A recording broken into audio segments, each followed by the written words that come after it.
Hello, my friends.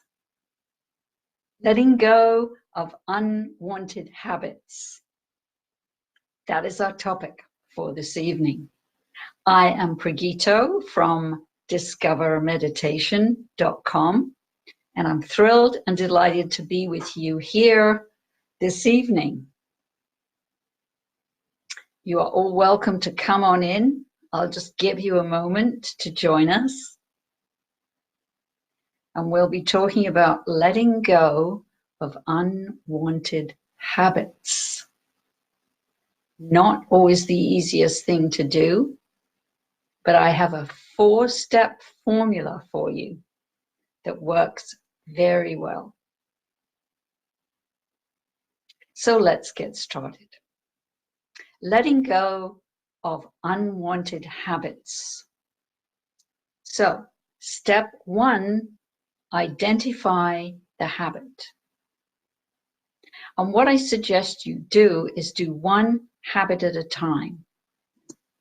Don't get 3 or 4 habits that you're trying to let go of. Just pick one, and pick an easier one to start with, because just to get some success and understand how the process works, and then you can pick something that might seem a bit more daunting or difficult.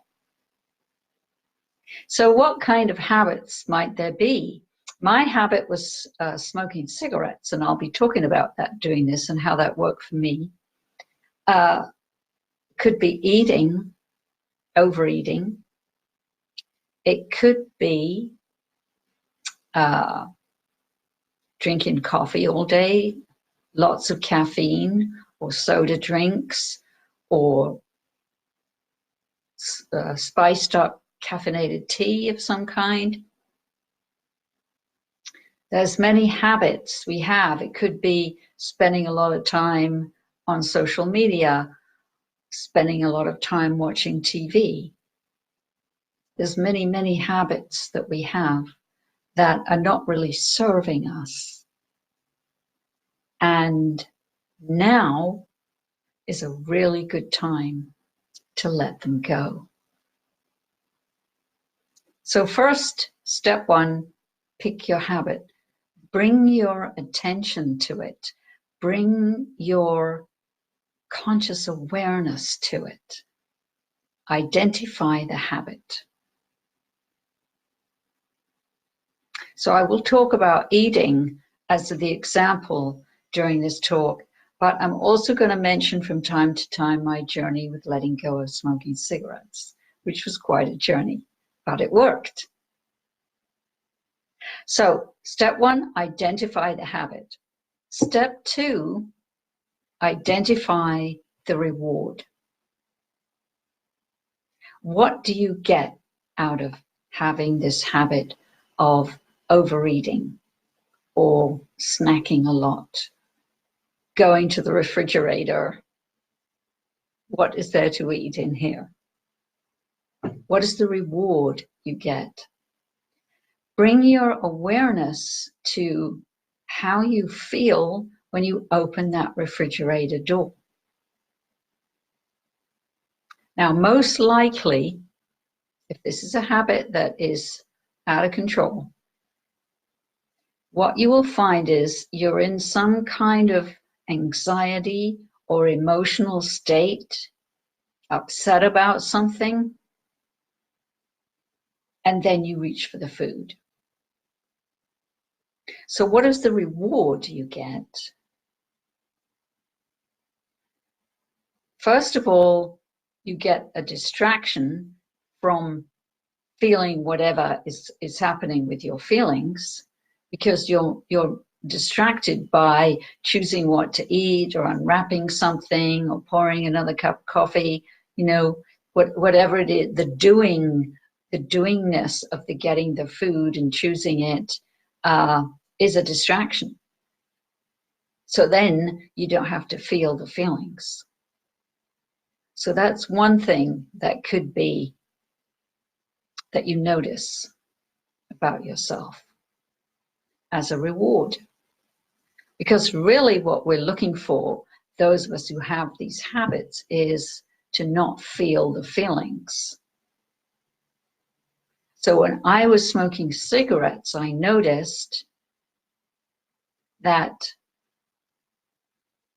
I always reached for cigarettes when I was feeling some kind of anxiety, when I was feeling upset about something. Even to my surprise, I noticed I did it even when I was really excited about something. So it wasn't always negative or uncomfortable feelings. It was sometimes when I was feeling really excited and then I had to have a cigarette, smoke it all down. And with eating, we eat our feelings, which isn't a good thing for our health.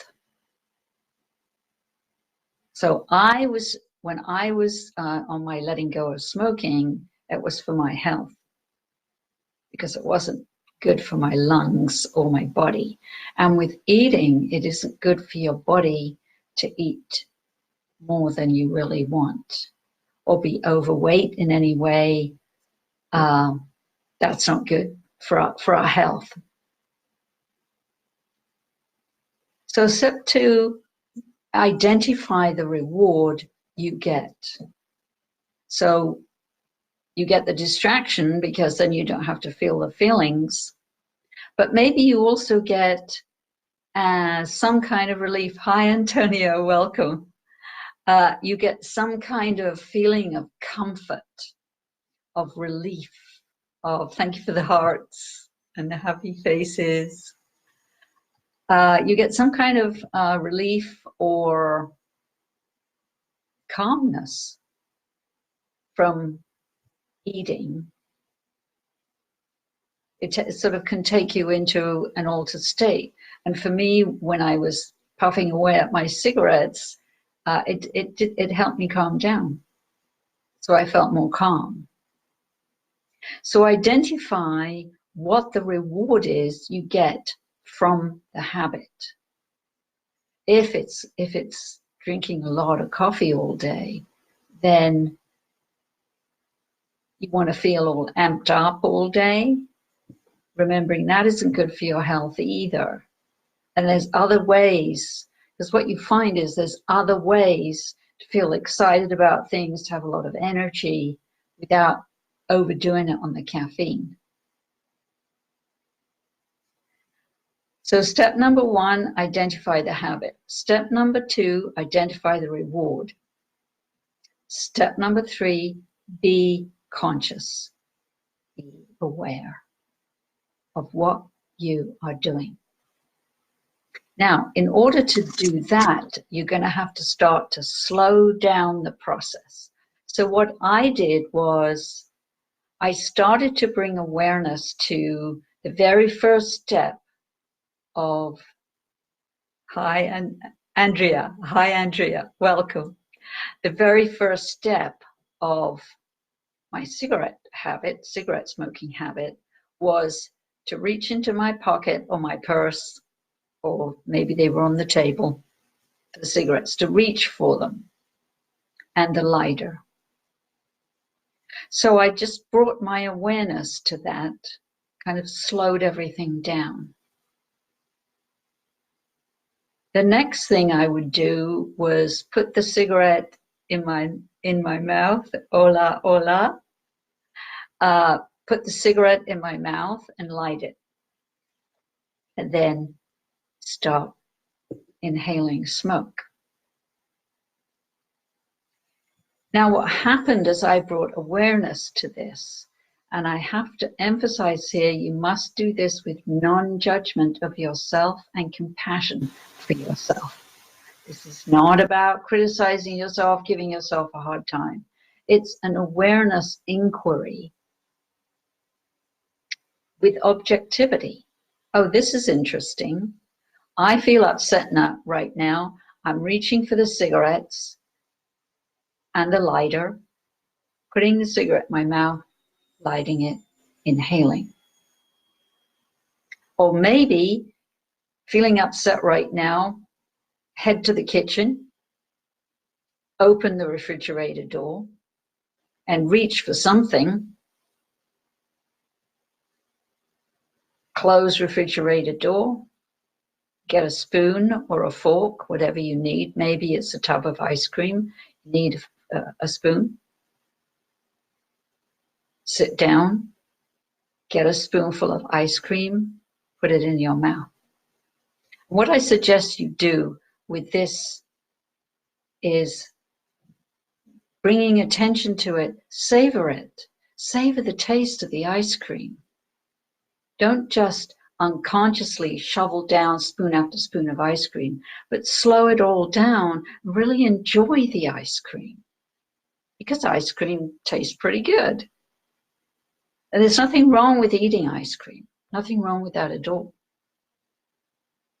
But what we're looking at is an unconscious mechanical habit where you just gone into unconsciousness and you're just automatically shoveling down spoon after spoon of ice cream because I was puffing away at my cigarettes. So as you bring attention to this habit with awareness and non-judgment, you start to notice something different is happening. And what is happening is you are releasing a higher stream of consciousness into your activities, a higher level of awareness. So when I found myself smoking one day, I actually was halfway through the cigarette. I didn't even remember getting it out and lighting it. That's how unconscious I was. But when I did remember and I was halfway through the cigarette, I just had this thought, what are you doing, Pragito? Standing here smoking a piece of burning tobacco. You know, that seems kind of crazy when you ask yourself that. And I put it out immediately, half smoked. And that was the beginning of my bringing a deeper awareness and consciousness to the habit. I carried on smoking, and you carry on with the habit, but you bring the awareness to it, the consciousness to it. And something starts to shift. Because if you're doing something that doesn't serve your health or doesn't serve you at all, like eating, half a tub or a whole tub of ice cream, your awareness starts to come in and you might start saying to yourself something like, what am I doing? Why am I eating all this ice cream? I mean, one spoon would be great. I don't need to eat the whole tub. Because you brought in that higher level of consciousness to the activity. And the other thing that happens is you start to feel the feelings. You start to feel what is underneath the habit. Because it's not about the ice cream or the cigarettes. It's about the feelings that are underneath that you don't want to feel. And so you do this slowly over time. Keep bringing the awareness with compassion and non-judgment of yourself. Now, what can happen, because what a lot of people do is they try to force themselves to eat less, or force themselves to stop smoking, or drink less sodas, for example. Now, you have to be careful here. Because when you do that and you do not bring a deeper understanding to what you are doing, what you are actually going to do is kick in the law of reverse effect and make the habit stronger. If you do it without understanding what is at the root of your habit. It's like when you prune a tree. If you snip at the branches, what's going to happen is the foliage grows thicker. So when you just try and force the habit to go away, it's actually going to get stronger. But with a tree, When you prune the roots of the tree, then you get the results you want up on the branches. And so with us, when we go deeper and allow ourselves to bring conscious awareness to the habit, to what we are doing exactly with this tub of ice cream or with this packet of cigarettes or these cans of soda, whatever it is, then what happens is you start to understand what is at the root of it. You start to understand that you have some pain or a wound, or you have some fear or anxiety that needs your attention. And that fear and anxiety, or that pain, sadness, grief, is never going to go away until you bring your attention to it, until you allow it to be there. Again, bringing your conscious awareness to it, allowing it to be there, allowing it to rise up and be felt. Feel your feelings, because that is the healing. Feeling is healing. And when I let go of my cigarettes, I had a lot of tears. Come on. Because I had a lot of pain in me, in my heart. But tears are healing. Tears are good. So instead of putting up a smoke screen, I mean, I was literally putting up a smoke screen between myself and other people, I allowed the tears to come. And that's how I healed. The smoking just dropped away easily and automatically, just like a leaf falling off a tree, because I was allowing my feelings. And I remember one pivotal day, I was feeling sad, and I had this urge to reach for the cigarettes. And my son was about 9 or 10 at the time, and he knew that I was trying to quit smoking. And I said to him something like, oh, I think I'm going to go outside and smoke a cigarette. And he said to me, do you want a hug, Mom? And I said, yes, thank you. I would like a hug. That was it. I never smoked again. Because instead of using cigarettes to numb out the pain, I allowed my son to offer me a hug, which I accepted, and that healed the pain. Now it's the same with the food. The more you bring awareness to what is going on with you emotionally, mentally, maybe with some anxiety, maybe with some sadness, and see, when you understand that, maybe you can ask somebody for a hug. Or maybe you can tell somebody that you're doing this awareness exercise to try and let go of the eating habit, and to ask them to give you lots of hugs. So that instead of a tub of ice cream, get a hug. Maybe from a person, maybe from your pet, your dog, or your cat. Maybe you could go out and hug a tree. But you can do that because you're understanding what is at the root of the issue. So never try and force, because you will simply make the habit stronger. So that was step 3. Now the last step is step 4, relax and watch. So instead of doing all this forcing and trying, no, you're just going to relax and watch your habit. Just like an observer, just like a witness.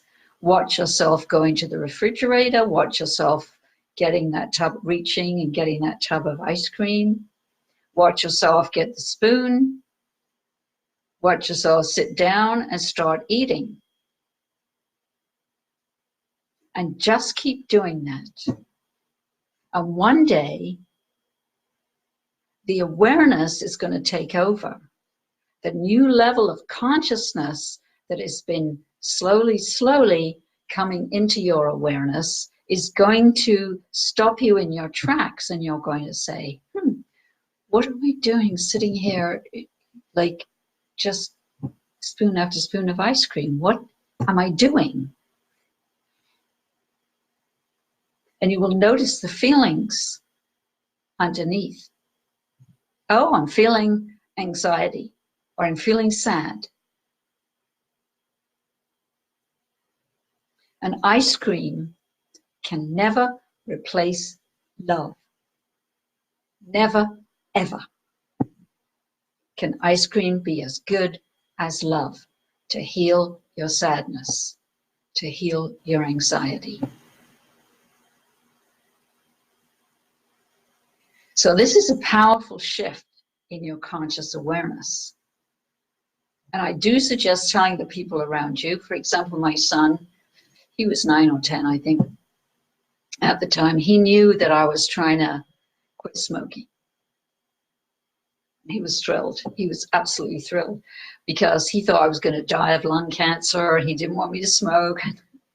So I had that little loving soul around me, helping me. And, find someone who loves you to help you bring awareness to the habit, and always remembering with non-judgment and compassion for yourself. Because this habit is unconscious. That's why we must have the compassion and the non-judgment. You're stuck in your unconsciousness, but through relaxing and watching, as in step 4, you bring more awareness, and then you see it. Then you see, oh, I see, aha, yes, love, not ice cream. Love, not cigarettes. Love, not sodas and junk food. Whatever your habit is, you want to replace it with love. And it will never come back, that habit. It will be gone permanently. And I thought after I quit, I thought I would be really judgmental of other people smoking. And I just didn't care.